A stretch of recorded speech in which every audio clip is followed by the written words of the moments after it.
Hi guys, Christy here, Real Fit for Real Life. It's been a long time since I've done a vlog. I've been busier focusing more on my website and blog and haven't had much time to get in front of the video camera. But for the sake of me keeping my sanity, I've decided I need to get back to vlogging. It's just easier. I spent 5 hours one day writing this blog post all about my New York City Marathon experience. And I, for some reason, thought I was in like Google Drive. So I had this idea that it was automatically saving all along. I go to push post and it makes me log back in. And of course, moment of panic when I logged back in, it was all gone.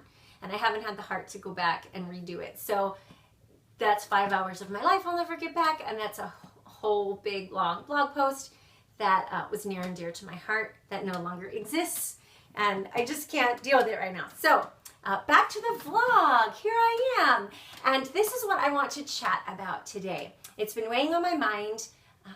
I've had some dialogue with a friend trying to figure this out, and the question is, how can the fitness industry better serve those who struggle with obesity and morbid obesity? I feel like the fitness industry is doing a great job, and by fitness industry I mean fitness instructors, personal trainers, gyms, social media, these fitness gurus. But the fitness industry as a whole, I feel like we do a great job at keeping the already fit. We do a great job at finding these people who are athletic and energetic and giving them really cool, amazing workouts to make them even stronger. We're doing a great job at taking recreational exercisers and making them warriors, marathon runners and half marathon runners and relayers and tough mudders, and we're bringing them all this fitness adventure. But they're already somewhat fit, and I think that's wonderful, and I think that's important. So pat on the back that we're doing that. But I feel like part of our job as the fitness industry is to help those who struggle with obesity to be comfortable coming into a gym, into a fitness class, or working with a personal trainer and losing weight so that they can feel better, be healthier, disease prevention, just live a happier, more mobile, more adventurous life. And I think it's really important, and I think we're failing as an industry and as society. I mean, we've gone through the low carb phase and the low fat phase and the P90X phase, and we have all these things. We've banned soda. I think we're trying so hard. We've learned clean eating. We've hated sugar. Sugar is the devil. We've done all of this, and yet the obesity numbers, if we're looking at statistics, have not really improved at all. They are the same, if not worse. Why? Why is this still a problem? And do we need to take this on a case-by-case basis? Do those who struggle with obesity have similar, a shared experience, shared angst, shared issues? What do we need to do? So I want to hear from you, those of you who struggle with obesity or know someone who struggles. Dialogue with them and reach out to me, let me know. I personally cannot relate to being obese or morbidly obese. I can relate to being overweight. I've been there, done that. I don't want to make myself obese just so that I can have that experience of knowing what it's like and how to get back. Because A, I'm a woman, and it's really hard as a female to lose weight if you haven't figured this out. And B, I'm almost 40. So if you haven't figured that out, like the older we get, the harder it gets to lose weight. The more our metabolism gets messed up. So the last thing I want to do is try to relate to obese people. I do want to understand now. So I'm not going to go down the route of making myself obese, but I'd love to hear from you. Here's what I was reading that really sparked some ideas for me.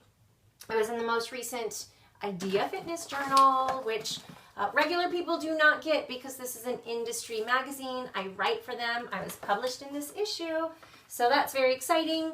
And they always publish really, really good stuff. So if you are a personal trainer or fitness instructor or self-proclaimed fitness coach, you should be an Idea Fitness member and staying up to date on the latest research, not just following Instagrammers, because they don't always know what they're talking about, okay? This is obesity versus inactivity. Which is worse in public health? And studies have shown, and they've been surprised actually, that inactivity is worse than being obese.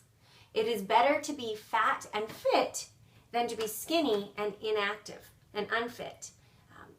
They've seen, and they call it the obesity paradox, where if you have two patients with the same illness, the same, whether it be heart disease or cancer or diabetes, if you have two patients, the skinny one is going to be the one who's going to struggle more and have a higher mortality rate than those who are obese. So they call it the obesity paradox. They're not understanding, and they're figuring out it has more to do with fitness rather than obesity. Another thing is, how are you measuring and gauging obesity? You can look in the mirror, you can look at a photo, and you can know if you are obese or morbidly obese. BMI is a horrible indicator of obesity. According to BMI, at least half of NFL players are obese. So that's not the best measurement to go off of. I think BMI, it's pretty much a useless measurement. I figured this out working with clients, especially if they have a lot of muscle mass, that it's highly inaccurate and not very helpful. So the big push right now is that we want doctors, we want the medical world to use exercise as a prescription for people who struggle with obesity. Here's an interesting quote that I just love, and I'll probably Instagram this one. It says, "It's interesting to note that the most expensive obesity treatment by far, bariatric surgery, is also by far the one most often covered by health insurance. Given the proven effect of exercise in helping to prevent obesity, and more crucially in mitigating its harmful effects, it bears asking, why is exercise not funded as a medical treatment?" Why is exercise not funded as a medical treatment? I think we've seen this problem in the medical world always. It's easier to treat with surgery. It's easier to treat with drugs. It's easier to, treat this way than to actually do the hard work, which is the diet and the exercise, which tends to solve almost everything. But I've talked with some obese people who say, it's the diet and the exercise. They know what to do, and yet they're still struggling. So I want to open up this conversation. I want to better understand what our obese clients are struggling with. I have been able, as a personal trainer, to help obese and morbidly obese clients lose weight, but all too often they end up gaining it back within 6 months to a year. And it's so heartbreaking to me. And I feel like I, helped them, and I gave them these tools, and I gave them the excitement and the enthusiasm, and they fell off the wagon, or they just somehow, they re-broke. And that's what I'm trying to get to the crux at. Like, how do we fix this problem? And how do we help people live the best, happiest lives they can live? And it's okay, like, if you are fit and healthy and a little bit overweight, that's fine. Like, that's not a problem. Learn to love your body because you're healthy, and that's all that matters. But those who are obese or morbidly obese most likely are not living the quality of life that they would like to be living. They don't have that mobility, that freedom of movement, of travel. If you can't sit in a single airplane seat, like, you are limited. Your life is limited, and no one deserves to be self-limited within your body. Your body is this beautiful gift, and it's capable of so many things. And I want to help my clients and to help people like find that joy and live their best life. So let's open up this dialogue. Contact me, comment on this vlog. You can go to my website, www.realfitforreallife.com, and contact me via my website, or find me on Instagram, Real Fit for Real Life. Thanks for joining me today. I'd love to hear from you.